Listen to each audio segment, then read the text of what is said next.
live. What's good, everybody? We're back today with a special NBA edition. Your boys, Corey, Larry. We're gonna go over who are the NBA's best illegal stream teams.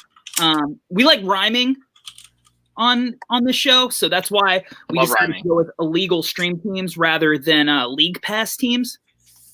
Yeah, NBA is gonna have to work up that sponsorship game if they want if they want us to say league pass.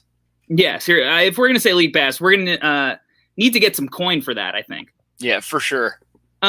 First, before we get into our favorite teams for the upcoming year that we're excited to watch on League Pass, it's the popular thing going along today.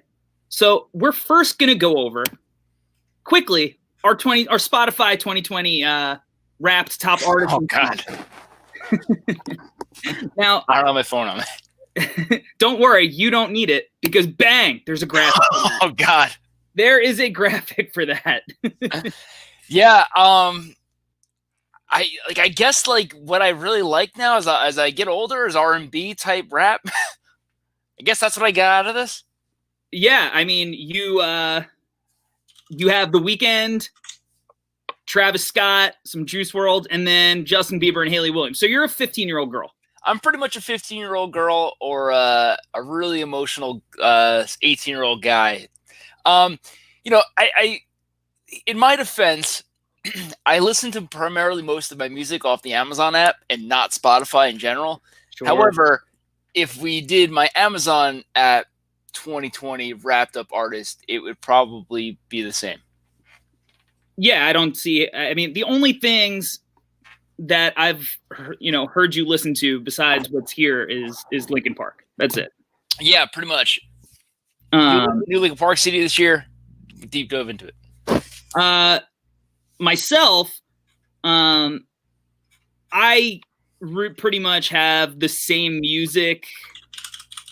I don't know, since I was like 15. So I guess I'm or 13 in some cases. Pretty much. Story from grade 2, both my top 5. Really like the Machine Gun Kelly record that came out, which was pop punk-esque rather than hip hop. Although some hip hop elements on there, some Trippie Redd stuff like that. So that was really good. So I recommend the Machine Gun Kelly record for anybody out there. For sure. No, it's great. Definitely worth the deep dive for sure. Yeah. All right. That's enough music stuff.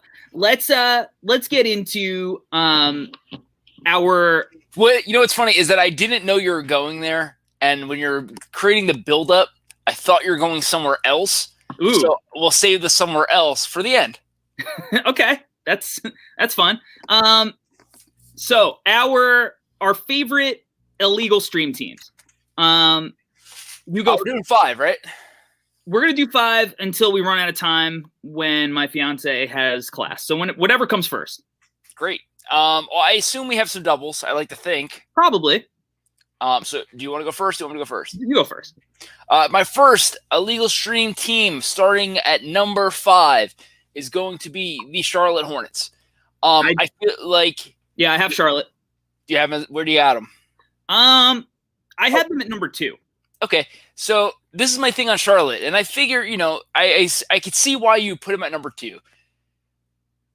My concern, it's more of I want to see what this is, and the problem why I can't put him higher is that, what this could be is a weird LaMelo Ball team where Gordon Hayward's hurt. Like, this could be a weird thing whereby, 6 games in, you're like, oh, that's what this is. Okay. No thanks. So I feel like, I think it's a good illegal stream team. Kind of just, put your foot in the water and see what this is before you jump in. Just dip your toes. Yeah, you don't go over the top. Just see what it is. I want to see it on the court. I want to see what this is. I want to see what they do. But it could just be another bad team. See, I'm ready to get the diving board out and just cannonball in on Charlotte. Oh wow. Okay, so here's why I am excited to watch them, whether they're good or bad. The aforementioned LaMelo Ball. So, is he going to play controlled or not? That's one. I want to know if are they going to do the goal hanging where he just stands in front of half court on the offense the entire time. That would be fun. Would it? Probably not for Charlotte Hornet fans. I want to know if are you watching that? Like, do you have it on the computer or something? No, I'm looking up. I'm looking at some additions for my talking points for my next teams. I'm hearing a little echo, but so weird. I want to know if he's controlled or not. If the coaching staff will let him kind of freelance and do his thing, because that's an important part of who LaMelo Ball is. It's also one of the reasons that he plays a little crazy and not so structured. It's both been the success and detriment of him. So I want to see now that he's in the NBA offense with NBA players, if he's going to do that. And if he does just freelance, how are his teammates going to respond to that?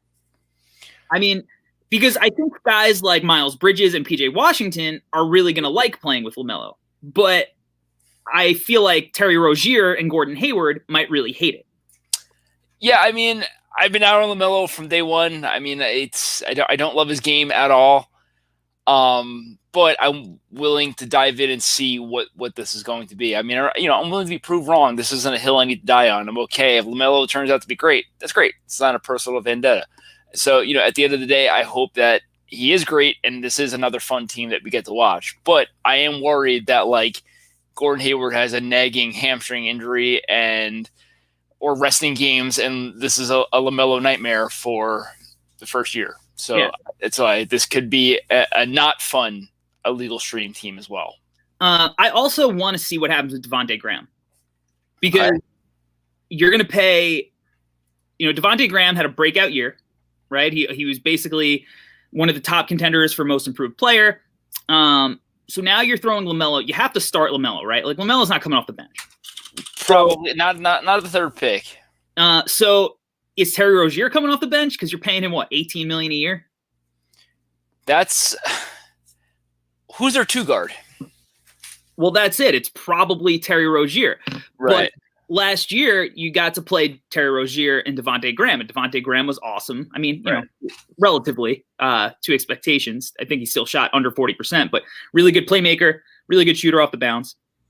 Needs to work on his finishing, and I really like the dynamic of his playmaking with a lot of the pieces.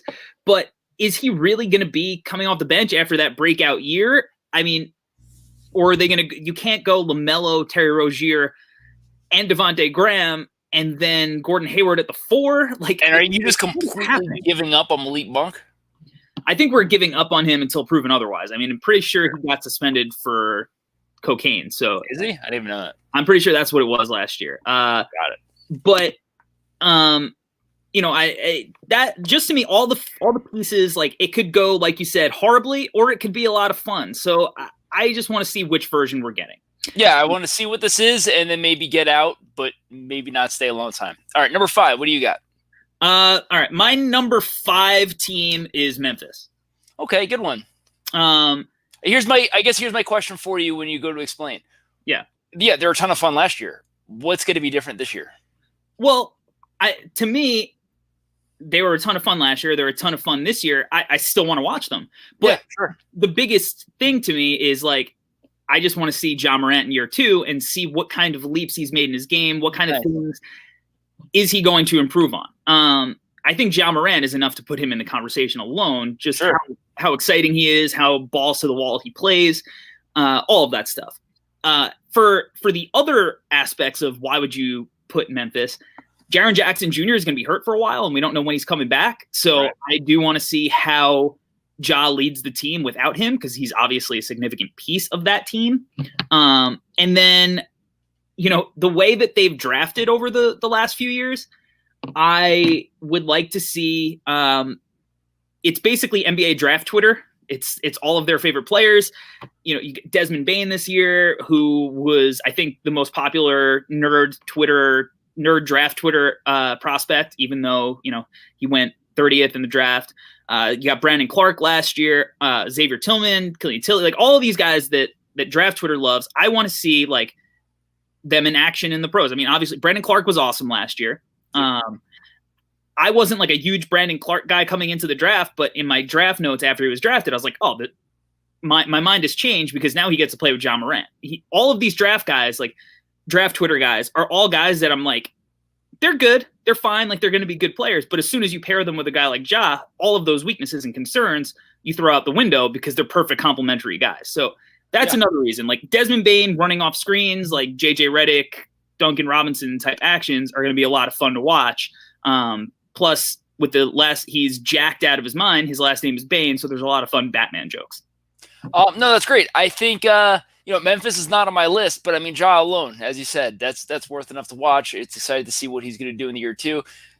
Memphis is absolutely just nailing these draft picks. It's really fun to see how good they were able to transition their team. Yeah. Anything else that you are particularly interested in with Memphis? I mean, it's really just Ja, right? Like, I mean, Ja. I mean, everybody else is nice, but the show is Ja, and they were fighting for the playing game last year. It's going to be, I think, harder this year to do something like that. But I think at the end of the day, it doesn't matter. They just want to be a growing team. Yeah, I want the team to continue to grow and not tank. How about that? Yeah, they're still early in their developmental stage, so they don't need to make the playoffs. They just got to compete and show signs. Maybe Justin Winslow will be healthy. Yeah. Oh my God. I just want to see I don't want Ja to go down the sophomore slump route that like Donovan Mitchell was rough his second year. Yeah. All right. So who do you have next? I got Portland number 4. Ooh, not on my list. Not on your list. So I got Portland number 4, and this is why. I mean, Dame. I mean, you always want to watch Dame. So obviously. Now that being said, Portland, for some reason, is getting glossed over in the West. No one's picking them or seeing them to be part of any seeding, making the playoffs really even, and as well as last time that happened, they made it to the Western Conference Finals. So they finally got some wings. They made some trades. I really like their moves. They're subtle moves, but they made a bunch of moves. They got Kanter. Nurkic is back healthy this year. They got Covington. They got Derrick Jones. They got they got some bodies now. And I think that they brought Melo back. So I think it's fun to see what this team is going to be. They got some depth finally. Their defense still might be a little rough, but I think at the end of the day, it's going to be a team that puts up a lot of points. It's going to be fun to watch. And if this is the team that's not going to succeed, then CJ or Dame has to get moved. CJ is getting moved. If this doesn't work this year, I think it's CJ. They got to move CJ.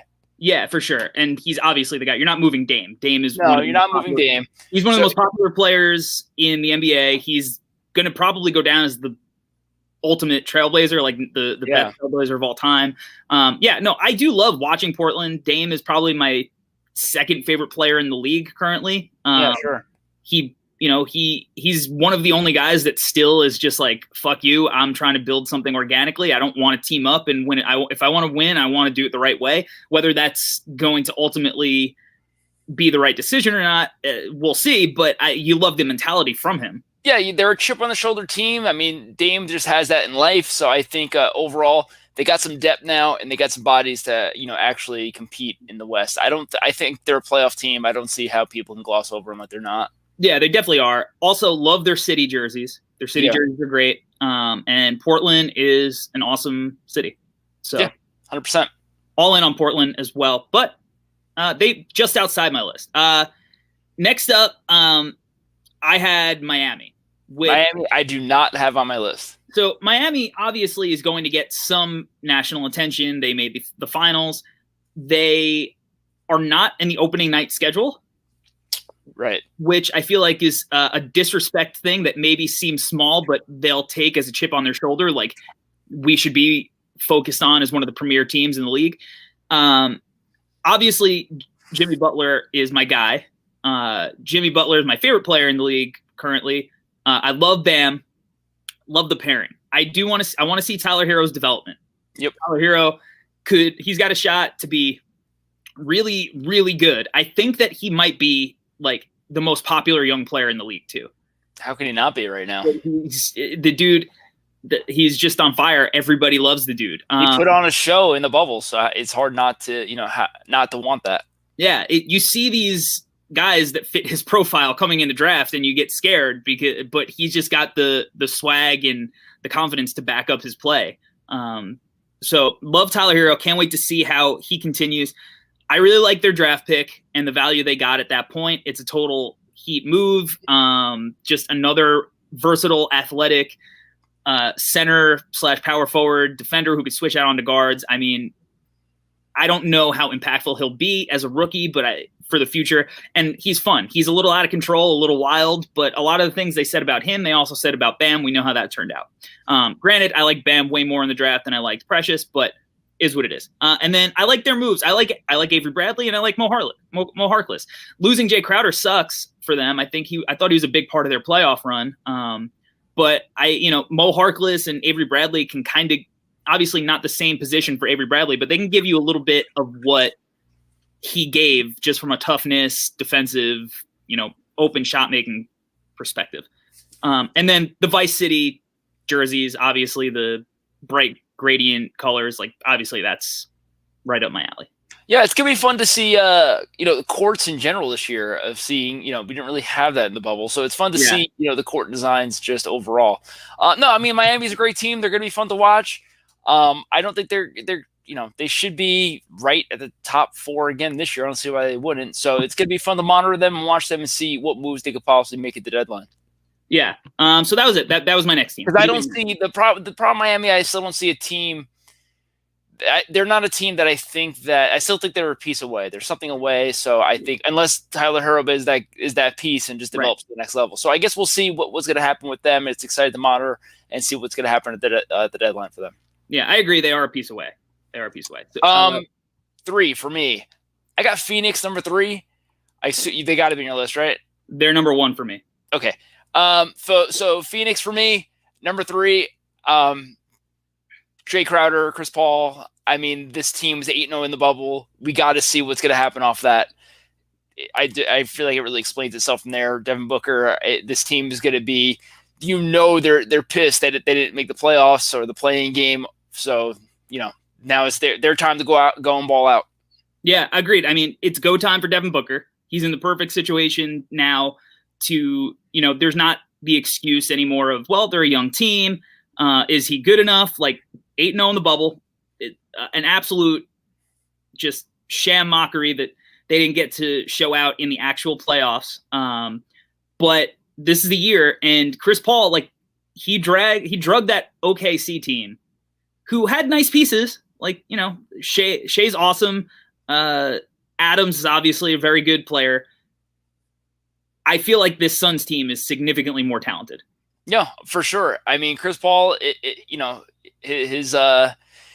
know what he brings to the table, and this is exactly what this team needs. They made big moves across the board for Devin Booker and everything like that. They got to go and ball out and make sure that this is the team that they got to compete for the playoffs. They can't keep being bad, especially for Devin Booker not wanting to leave. So, I mean, I think this team needs to go and ball out.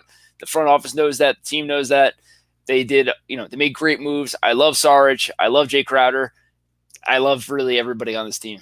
Yeah, Mikal Bridges, my guy, Villanova. That I mean, he shot a lot better last year. That was his thing. He's a freak defender. And then DeAndre Ayton, he's really good, and nobody talks about him. And then another team with just absolute fire. Yeah, and DeAndre Ayton missed 50 games last year, so I mean, him being back full year as well is going to be another huge piece for them. The West, we keep saying teams are playoff teams. The West is going to get crowded really quick. It is. Have you ever? There's so many good. Like who's not in contention in the West? I feel like every team you talk about, you're like, man, they're really good. Minnesota. Yeah. Minnesota sucks still. They are a train wreck. Oh, they're a train wreck. Like, where are you at on this Malik Beasley? The stuff? Picture and wife stuff with Scottie Pippen's wife, and he's probably going to get suspended because I don't know what this is. Because of the I hate this. This dude went.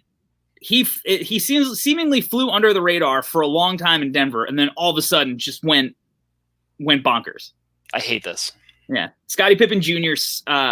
Or Scottie Pippen's son, Scottie Pippen Jr. plays for Vanderbilt, and he literally just tweeted out, he's like, I can't speak about anybody else, just trying to work and follow my dream. That's all I'm concerned with. It sucks for him. Number 3 for you. Number 3 for me. So this is the last team that I have left because we've, gone overlapped a little bit. But I have Golden State.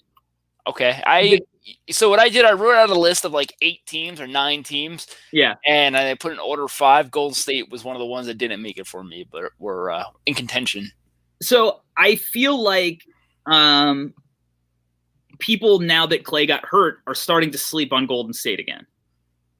And I think that Steph Curry is still really goddamn good. Steph's fucking awesome. I mean, there's no concern for me for Steph. It's really like, what the hell is Oubre? What is Wiggins? And what is it? What, Draymond looked old last year. So did Draymond look old because he knew that he's playing for the worst team in the league, or did he look old because he's old now? So I think that's going to be a question. Yeah. So I have Draymond in my note. Like, I literally have, is Draymond cooked? That's in my notes. And the answer might be yes, but I think that this year is another one of those years. It's a chip on their shoulder year. Like, it sucks for somebody like Draymond, who had to play without Steph, without Clay for the whole year.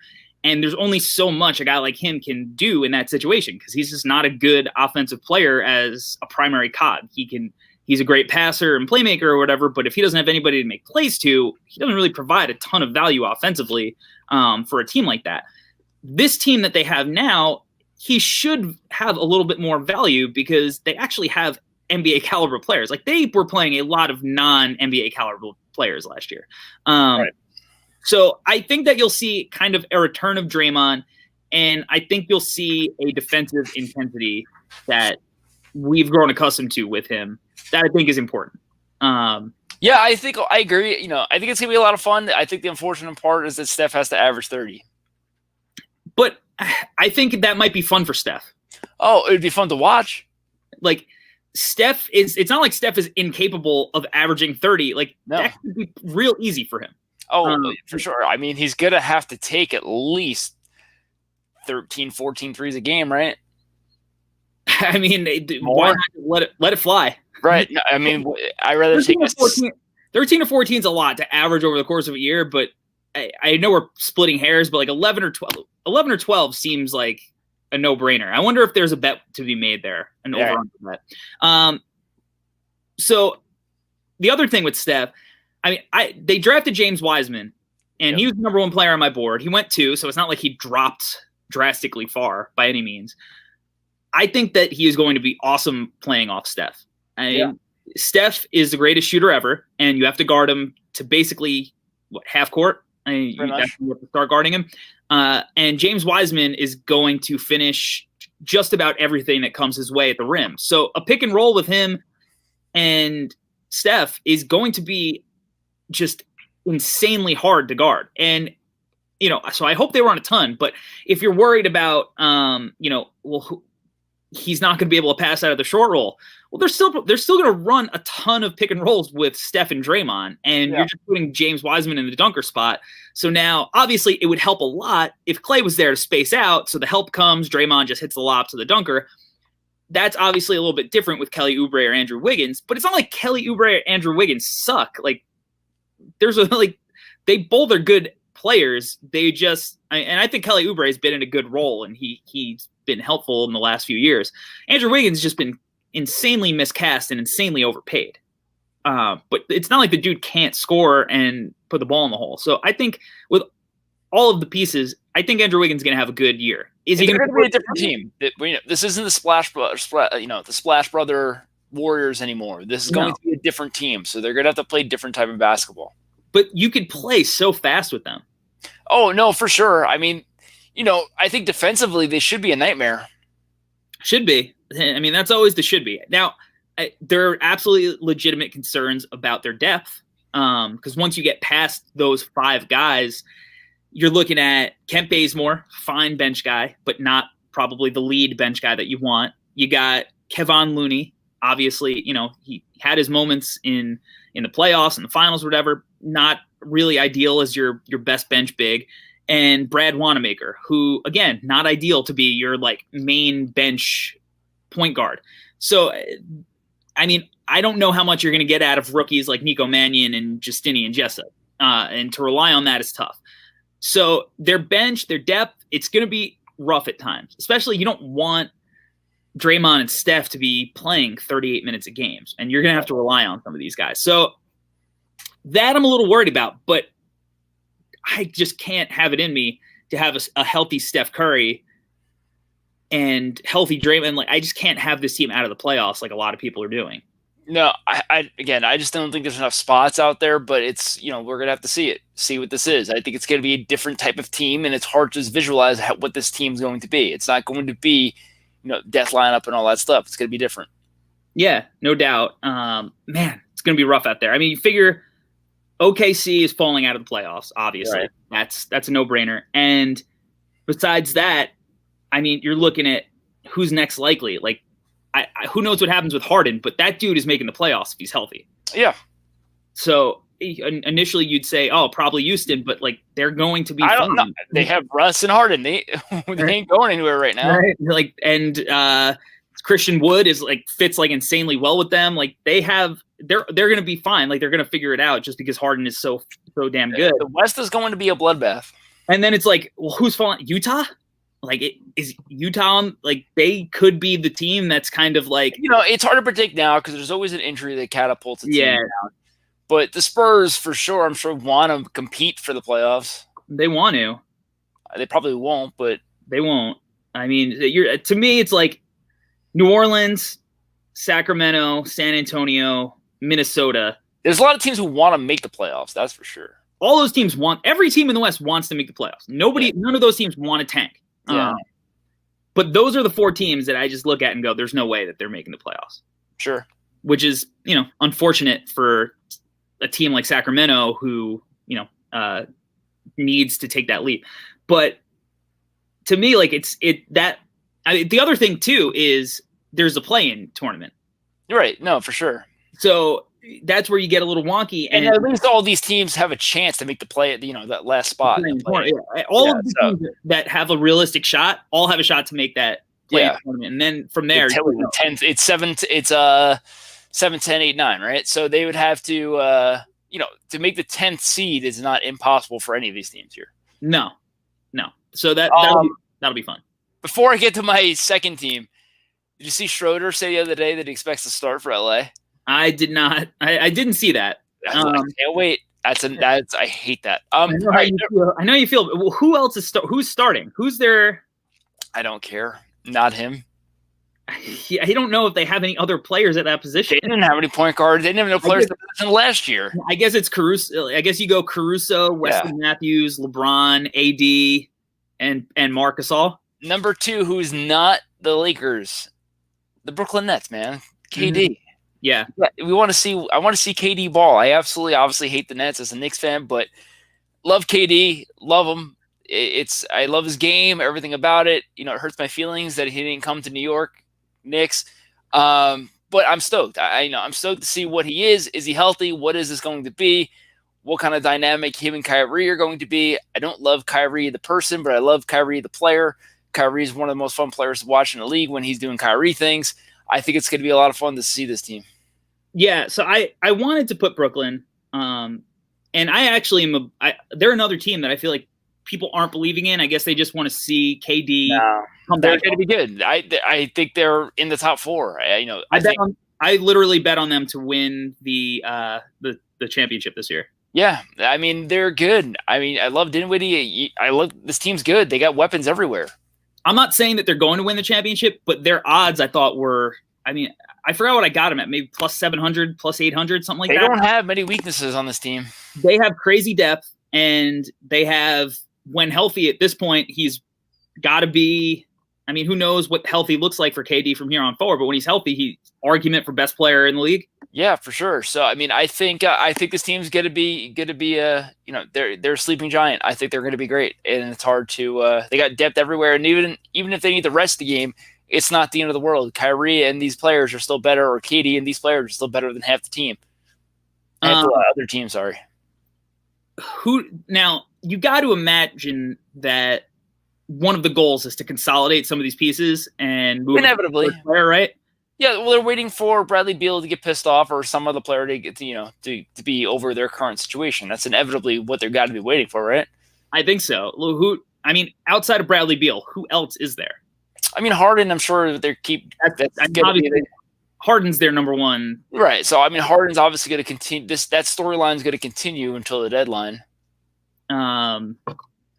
Yeah, so I I guess it's up to how much he pouts and decides he wants to play or not. But the dude's gonna, at the end of the day, he's gonna get his points.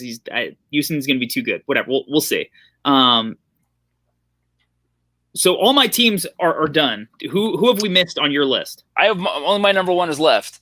All right, so who's your number one? It's Detroit. No, it's the Atlanta Hawks. All right, before we get to Atlanta, yeah, let's just talk about the Detroit situation. What, you didn't like the LiAngelo signing? LiAngelo Ball. It's speaking into existence. Every ball bro is now in some capacity in the NBA. LiAngelo signed an Exhibit 10 deal. I don't know what that even is at this point. I feel there's making up new contracts. I've heard of it. I still don't know what that means. I don't know if this means he's actually going to be a guy who like plays in games, if he's just going to be a G League guy. I don't know. But the interesting part about this is that he played for the Thunder G League practice squad last year. And the new executive from Detroit, Troy Weaver, came from OKC, I believe. So I'd imagine there's some familiarity. I can't say that word. And maybe he saw something positive. I mean, because it's not like LiAngelo Ball is like LaMelo or Lonzo, where you're like, oh, this dude will sell tickets. Like, no, Lonzo was always the least popular one. Yep. So absolutely. I mean, add this to. I mean, unfortunately, this is probably the least confusing move that Detroit has done this offseason. So that's true. I mean, great. It's going to be a great, step in to see what the hell is this. You know what sucks for Detroit fans? Because obviously, before the draft was before free agency, so you step up to the plate. You got the 7th pick. You get Killian Hayes. Great get. You got this new management team who hasn't had a chance to do anything. Their first move, you go out, you draft Killian Hayes, take over the mantle as your primary playmaker, initiator for the future. Got to be stoked. You're riding high. You're like, we have a management team that gets it. Finally, we're going to be back. And then the rest of the offseason, you just go. Horrible. No, absolutely horrible. It's an absolute train wreck. I have no idea what this team is doing. It's, maybe they know something that we don't. I can only hope for them because it's a disaster in the outside looking in. No, yeah. All right, so Atlanta. I don't really love Trae Young as a player, but this team's going to be fun. They're going to be fast. They're going to be shooting the lights out the ball. I think they have a lot of fun lineups they can do. They're going to spread the floor like crazy. Bogdanovich, I think, is a humongous signing for them. I love the Gallo signing. Maybe a little too much of the money, but I love the Gallo signing. And I love, Okongwu for them. Makes a ton of sense. So I think this team in general is just, you see what it is on paper. Yeah. So a lot of people seemingly are like iffy about the Gallinari signing. And I get it. Yeah. I mean, it's probably $2 or $3 million more a year. And again, remember the secret that came out is that his last year is only guaranteed $5 million. Right. So that's a big deal. So Gallinari for 2 years, $20 million, and his third year, $5 million, if I'm getting these numbers right, maybe $1 million or $2 million off. So that being said, I think that this team's going to be fun. They're going to shoot the lights out the ball. They're going to spread the floor, and they're going to Trae already creates a ton of space just shooting his ridiculously poor percentage shots, and that in general, he's still a great passer. So, by shooting these poor shots, he's able to at least create space by it, driving kicks all day long. Yeah, so are you trying to tell me, back to Gallo for one second, like that even if his contract is $2 or $3 million more than, whatever his market is ideally worth, that some contending team wouldn't trade for him in the next 2 years? Well, that's it too, is that he's a piece that you could absolutely trade somewhere. For sure, a team is going to trade for him. For sure. If need be, if Atlanta doesn't want him, if need be, imagine him on a LeBron team or something like that. He'd be super annoying. Like Gallo's a great player. As long as he's staying healthy, any contending team should want him. Yeah. So Atlanta also has a ton of depth. Yep. So you got Trae, obviously Trae's starting. So you got Bogdanovich, who's going to start next to him. Yep. You have Gallo. You have either Reddish or Herder. You got John Collins. What do we think the lineup is? So you got John Collins, Capella, Gallo, Bogdanovich, and Trey. There's rumors like Gallo might come off the bench or whatever. I don't understand, and I can see before at this point. I don't see it. I feel like they're going to at least try this jumbo type lineup first with Gallo at the 3. But then back to the depth, like you said, you got Herder, Reddish, DeAndre Hunter, and Okongwu. So, I mean, that is a ton of depth, a little bit of inexperience off the bench, but like they're guys that showed signs and have clear like skill sets that if you keep the game simple, which you can with having them come off the bench, like they're valuable pieces. It's a team that just makes sense on paper. Games. Unfortunately, championships aren't won on paper, but on paper, you have the guy who shoots threes. You have the guy who plays, interior defense. You have the guy, the wing defender you could put out and play defense. You have the point guard that can dish and spread the floor. You have pieces everywhere. Yeah. So let me play devil's advocate for 1 second on Atlanta, because I agree with everything you're saying, and I think that they're a playoff team without just looking at the whole situation to see who would drop out, whatever.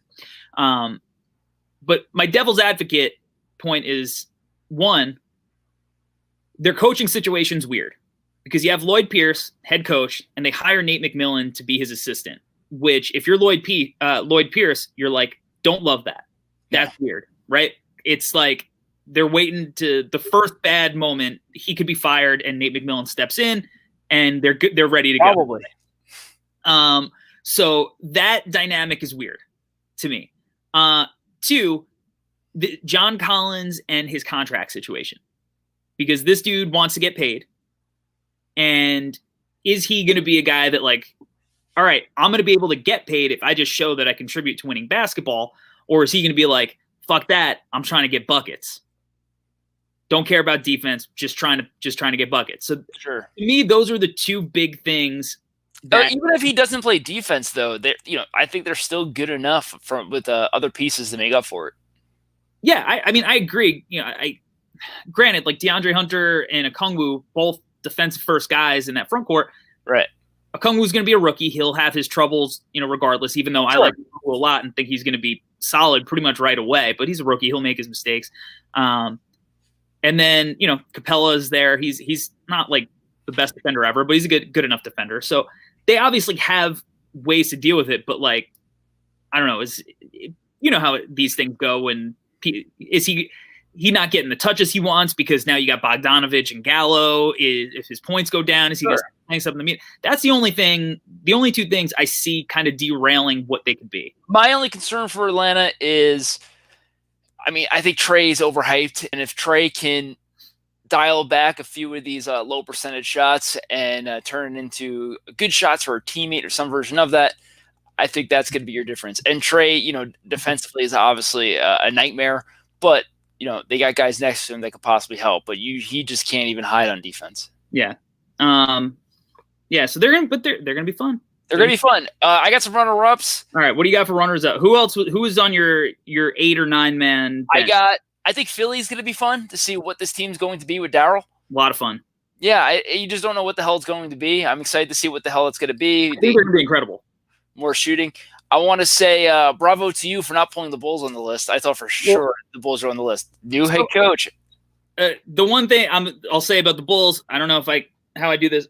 Joakim Noah, shout out to you, retired. That is the thing I thought we were going to talk about in the beginning, that I thought that you were going to bring up, that everybody's talking about today and everything like that, which I really thought that's where we're starting, and I'm glad we didn't. No, I wanted to get to that, organically. Yeah, Joakim Noah means a lot to me as a Bulls fan. Obviously not a lot to you as a Knicks fan, but as a Bulls fan, he's one of the best ever. The guy was pretty much the opposite of what he was in New York. He was pure heart, hustle, intensity, leadership, some of the best sports fandom moments that I can remember, watching him compete with, a shorthanded team and playing in roles that he had no business playing in. John Hollinger, I don't know if you saw his tweet about Noah today or last night, whenever it was, about how he was the best practice player that John Hollinger ever saw, and that they were having a shooting contest, after practice one day, and Hollinger was watching. John Hollinger created the stat PER, and Joakim Noah kept banging shots and turned to Hollinger after every one and said, PER doesn't account for that, huh? Just talking shit to him. So love Joakim Noah. That's my guy forever. Glad you can say your sentiments. I'll say mine. Joakim Noah, another guy that had all the talent in the world that just couldn't put it together. It's a shame. If he had a little bit more heart and a little more passion for basketball, he could have been one of the greats. Two-time NCAA champion. I actually thought about it. Since Amari, and Amari's not in this, so figure since 2010 to now, Joakim Noah has to be the worst Knicks move that we've done. Man. Signing-wise. So the only other one that's in contention, in my opinion, is I'm getting my years off the top of my head. Yeah. But off the top of my head, 2010, that midseason, we traded for Melo and Chauncey. When we got Chauncey, that offseason, we re-signed Chauncey Billups. Yes. We re-signed him for like 3 years. I don't remember what it was. 3 years, 30, 3 years, 40 million, something like that. That offseason was the offseason that everybody knew that the season's going to a lockout. So because of that lockout, every team got, what is it when a team, they got an amnesty. So because of that, we were able to amnesty. So we re-signed Chauncey Billups at 3 years, 30, and then we amnestied him immediately. He never even played one game underneath that contract for the Knicks. So that being said, we amnestied him because we were able to sign Tyson Chandler with that money. Yeah. Where instead of doing that, instead of re-signing Chauncey right before a lockout was coming, we could have just signed Tyson Chandler flat, held our amnesty for inevitably Amari when he completely destroyed our salary cap during those Melo years. Remember, the Knicks went in 2012, won 55 games, with the $20 million Amari Stoudemire, who did not do anything. Yeah, so like that move hurt the Knicks for the reasons that you said, because they basically threw their amnesty away. Yeah. To get Tyson over Chauncey, there's an argument to be made that it was from a player personnel move that it worked, because that was what one of the most successful Knicks teams over the last decade or so. You mean since we went to the finals in '99? Right. Yeah, the last 2 decades. What year are we in?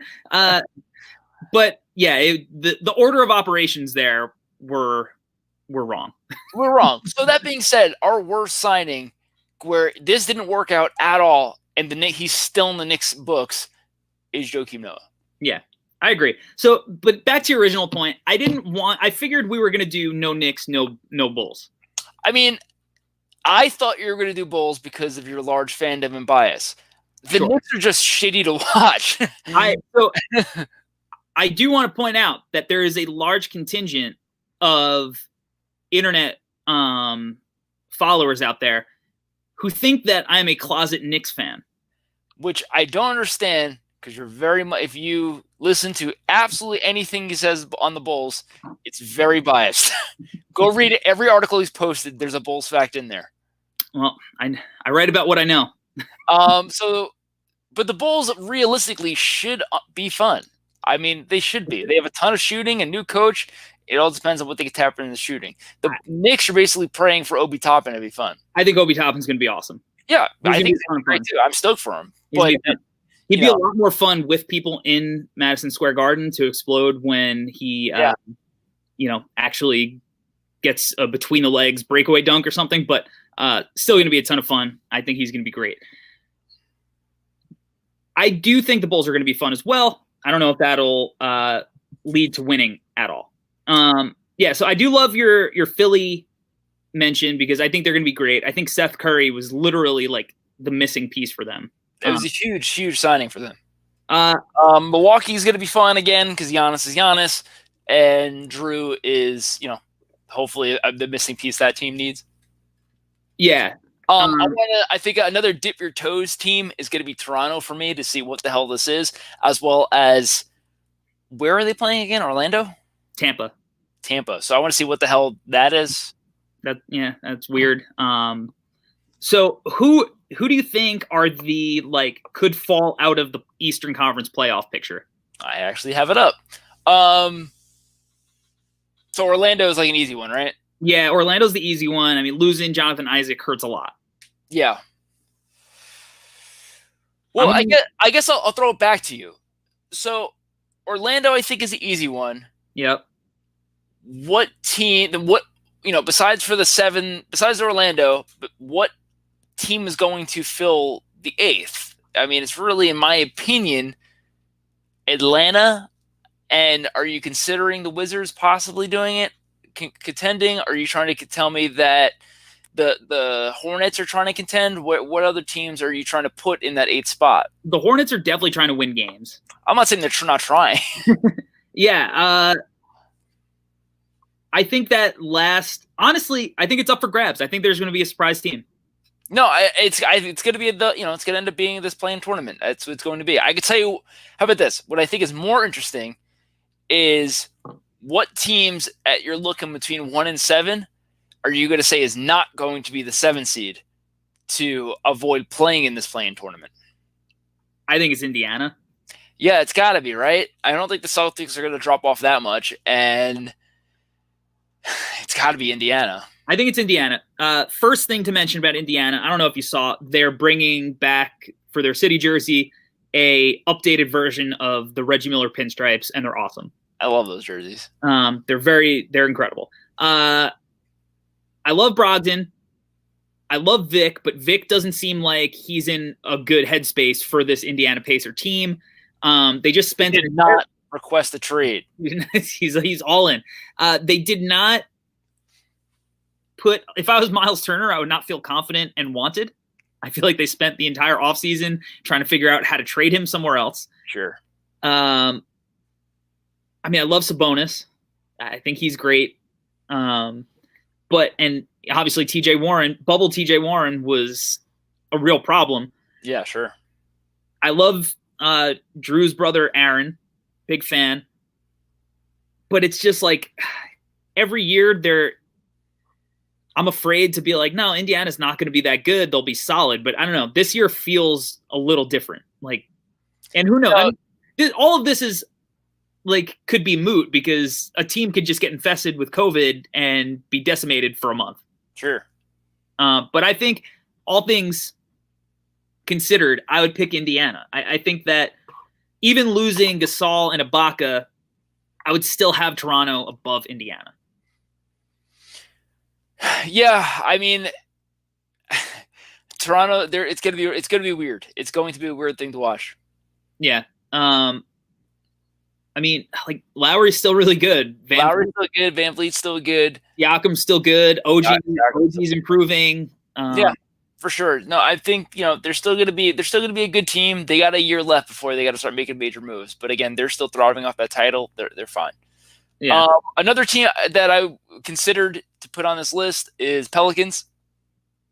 Yeah, I mean they have a ton of fun players. That's what I'm saying. They just got a bunch of fun players. I love JJ, love Zion, love Brandon Ingram. They have my favorite player in the draft, Kyra Lewis. He's not. Kyra Lewis for sure. I don't think he was the best player in the draft, but he's one of the most fun. He was my favorite to watch. So I mean, what that means for Lonzo was interesting. Yeah. Another team that I am surprised you didn't put on yours was Dallas. All right. So I love Dallas. Love Luka, the whole Luka show. But there are a lot more teams that I'm like I think Dallas is going to be on national TV enough that I don't have to go watch them every single night on illegal streams. Well, that being said, then Atlanta doesn't fit because the NBA is pumping Trey so hard. Trey's going to get prime time every goddamn game. It wouldn't shock me. I did want to put Denver on the list. I was thinking about them too, and mostly because of Michael Porter Jr. I want to see because he's got to ball out this year. Denver for me is a team that should be on the top 5 list, but it should be on other people's top 5 list because I don't think I'm going to be able to stay awake for the West Coast game. True. So that was the big deterrent. But Michael Porter Jr. obviously, I mean RJ Hampton, maybe they'll get something out of him. Jamal Murray. My big thing, the thing that we were arguing about, or not arguing, but talking about during the bubble run is Jamal Murray's thing was always, how does he find consistency? How does he get to that next year? And he obviously got to that next year in the playoffs. Now can he transfer that to the regular season where he's like, oh, I'm the man. Like Jokic will be the guy who sets everything up, but I got to be the guy to finish everything. Like, can he take that and keep that going? Michael Porter Jr. needs to step up and be that third guy this year. Yeah, and that's the other thing. Like, I think that all of the guys that Brooklyn are going to want as their third star, I feel like it could be the same thing with Denver, and Denver has the Michael Porter Jr. piece to throw out if need be. I got my also, if Portland gets off to a bad start, CJ might be the third guy in Brooklyn. That's an interesting one. That's a good, because that's a perfect fit. And you figure if anything, if Portland's struggling, it's just depth and talent. Yeah, and they can go get Jared Allen, Dinwiddie, or something like that. Yeah, that's a good one. I like that trade just almost in general, as much as I think CJ is a better player than either of those guys, just from a team trying to contend fit in both scenarios. And it's actually enough assets to make it work, because like Jared Allen and Dinwiddie is not enough for James Harden. Let's stop that. So so that, that's a trade that you can foresee in the values there. I actually think that, I think that Karis LeVert gets you there too. Like, yeah, sure. The younger version fits well, a little bit taller. Minnesota is going to be fun to watch to see what kind of train wreck that's going to be. I'm interested to see a team lose a game without shooting any threes. I think they're going to shoot 1,000 threes. They're just not going to hit any of them. Cat's going to shoot him. He's going to shoot over 40% from three. Right. D'Angelo Russell is a good shooter. He's going to shoot a ton of them. Anthony Edwards is going to shoot a ton of them. Sure. Malik Beasley, if he's not there's a path where they're fun. Yeah, there's a path. It's just like they don't have that. None of the players have the dog in them.